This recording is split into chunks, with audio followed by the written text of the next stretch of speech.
ఏమిటిది వేణు? ఏమీ లేదు, నువ్వు వెళ్ళు రాధ.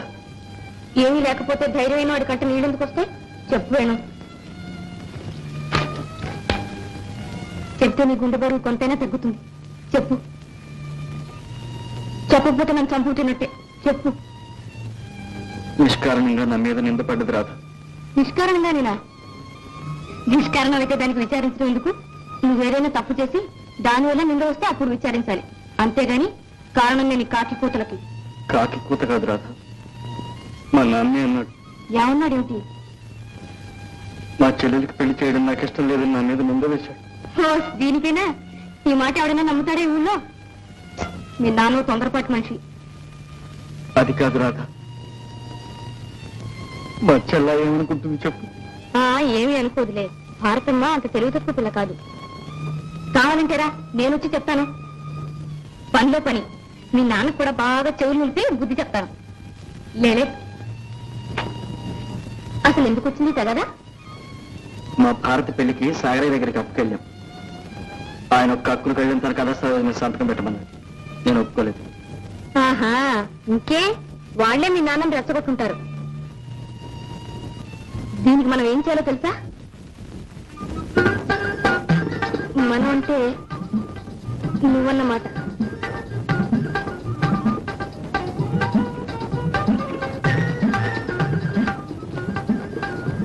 కాదు, మనం అంటే నువ్వు నేను ఇద్దరం కలిసి అన్నమాట.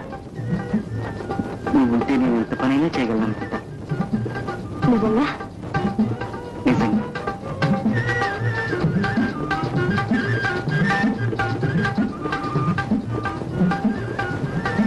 ఇప్పుడు చెప్పు. ఏమీ లేదు. ఈ నిందను ఎగరగొట్టడానికి మనమే భారతమ్మ పెళ్లి జరిపించాలి.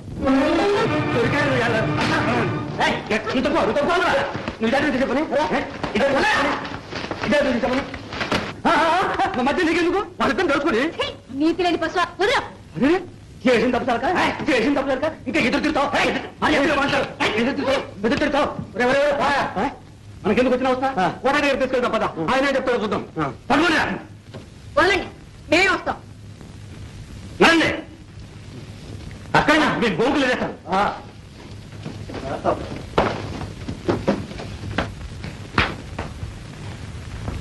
ఏమయ్యా, నీ కొడుకుని వచ్చేసి పెట్టా ఊరి మీద. ఇక ఊళ్ళో ఆడపిల్లలు బయటకు రావడానికి వీల్లేదా?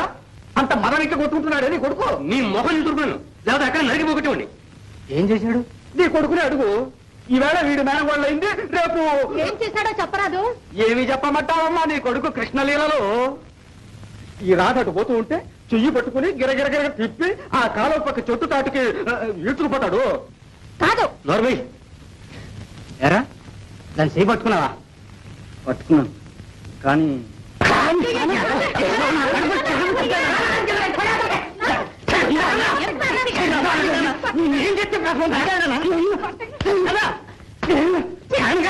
ఇక్కడికి ఎందుకు తీసుకొచ్చారు? అక్కడే బాధ పెట్టబోయారు. తీసుకోండి, ఎదవని చీటి గద్దకి. అసలు ఏం జరిగిందో తెలుసుకోకుండా ముందు నువ్వు తొందరపడతావు ఎందుకు? ఇంట్లో వాడు వేలు చూపితే ఊళ్ళో వాళ్ళు కాలు చూపుతారు. ఇంకా తెలుసుకునేది ఏమిటమ్మా? ఊళ్ళో ఆడపిల్లల మీద ఎగబడుతూ ఉంటాను.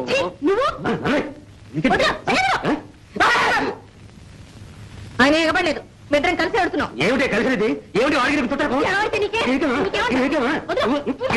కలిసావు తెలుసా? ప్రార్థన అనద్దు. నువ్వు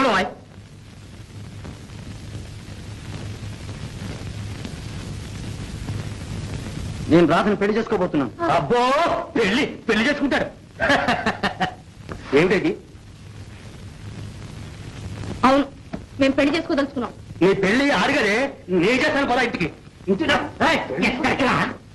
శివ శివ శివ శివ, వర్ణశంకరం వర్ణశంకరం, కలికాల మహిమ అనగా చాలే అల్లవయా చెప్పొచ్చావు.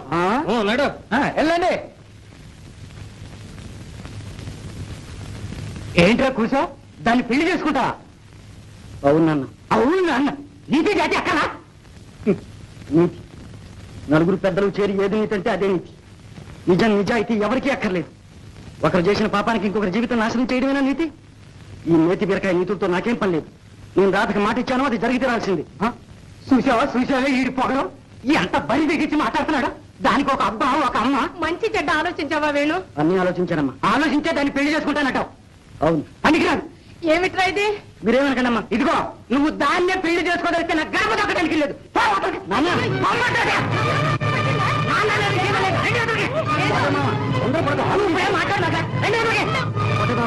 తొందరపడుతున్నావు. చేతిగా నువ్వు కొడుకుని దూరం చేసుకోకు. మీకెందుకు? మా ఇంటికి దరిద్రం పట్టుకుంటే దరిద్రం. నువ్వు అసలు బాబా.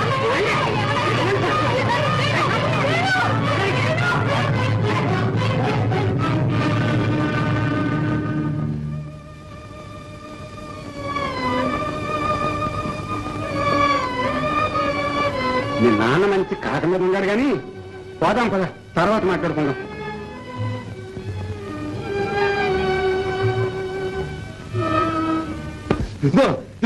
ఇంకా వీళ్ళకి తనగా తెలియగా ఉంది. అక్కడే సాగుబడి చెవులు ముసుకుని. ఒరే పోలయా, ఊరికే రంకులు వేస్తే అంకికి వస్తారా పిల్లలు? బొంకులు ఎదుగుంటే సరి కొట్టాలి. 3 పూట్ల 3 కంచాల పువ్వ. ఎవడను ఇదిగో చూసావా అదంతా కుదరదని త్వరగా లగ్గం పెట్టచ్చు. ఆమెకి చెప్పలేదనద్దు, ఇదే ఖాయం.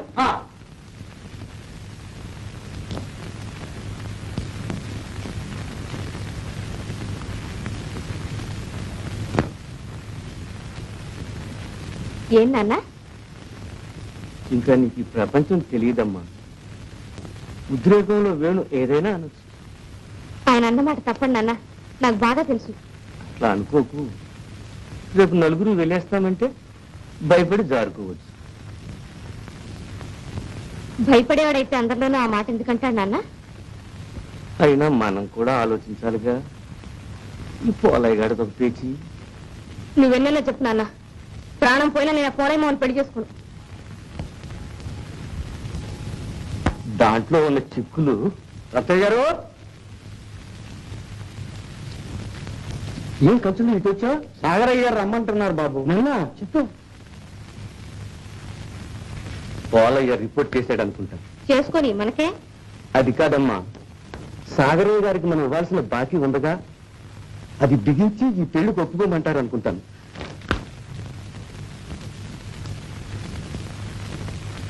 సరే పద కంచులు. అమ్మా టోపీ తెచ్చిపెట్టు.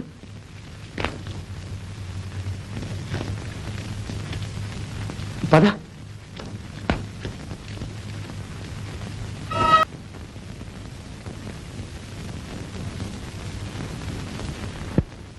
నీ పేరు చెబితే అగ్గి మీద గుగ్గిలం అయిపోతున్నాడు రా మీ నాన్న. వాటేమా కోపరికం వచ్చిరే తాటాకులమంట. నీకు తెలవదు మావోయ్, ఒక్కొక్కప్పుడు మా చెడ్డ పట్టుదల. కోటయ్య ఈవేళ కాకపోతే రేపైనా చల్లబడతాడు గాని ఊళ్ళో నలుగురు దీనికి ఏమంటారో కూడా మనం ఆలోచించాలి కదా. వీళ్ళిద్దరికీ ఇష్టం చేసుకుంటే ఊళ్ళో వాళ్ళకి కాకపోతే వేలేశామంటారు అంతేగా. రాత తల్లిని చేరదీసినప్పుడు రక్తాన్ని మాత్రం వేయలేదు. వేశారు. గవర్నమెంట్ 3 ఎకరాలు ఇచ్చాక అంతా మావాడంటే మావాడని కమ్ముకున్నారు. అంతలో ఉంది. చేతిలో బెల్లం ఉంటే బెలి లేదు, గిలి లేదు. ఆ పోలయ్య గాడు ఒకడు ఉన్నాడే, సాగరాయి చెప్పులు మూసే విధవ, వాడికి కూడా భయపడ్డాను. ఎవరది?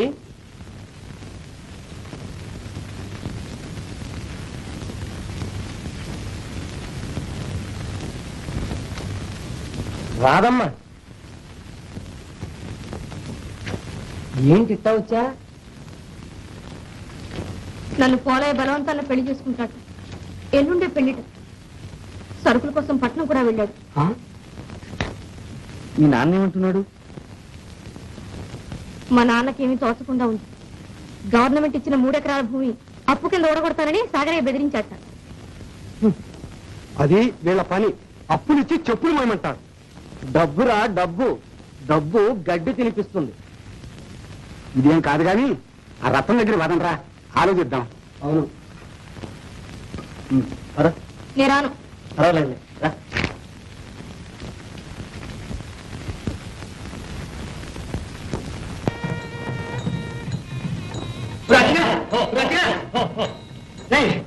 నీకేమన్నా మేడ కనబడుతున్నాయా? నువ్వు పడిందే కదయ్యా. కాదా అవేమో పెళ్లి పాజీలాగా ఉన్నాయి. విను. తాటికలు తొక్కేసుకొచ్చా ఏంటి? కాదురా, సరిగా వినరా. అవునా అత్తగా ఉన్నది. చూసావా మన తడక మా బావా మన దెబ్బమ్మ దగ్గర పెళ్లారి పట్ల అన్ని చేసి సిద్ధంగా ఉంటాడు మనం వెళ్ళాం పెళ్లి చేసుకోవడం పెళ్ళని జోబులు వేసుకోవడం ఇంటికి వెళ్ళిపోవడం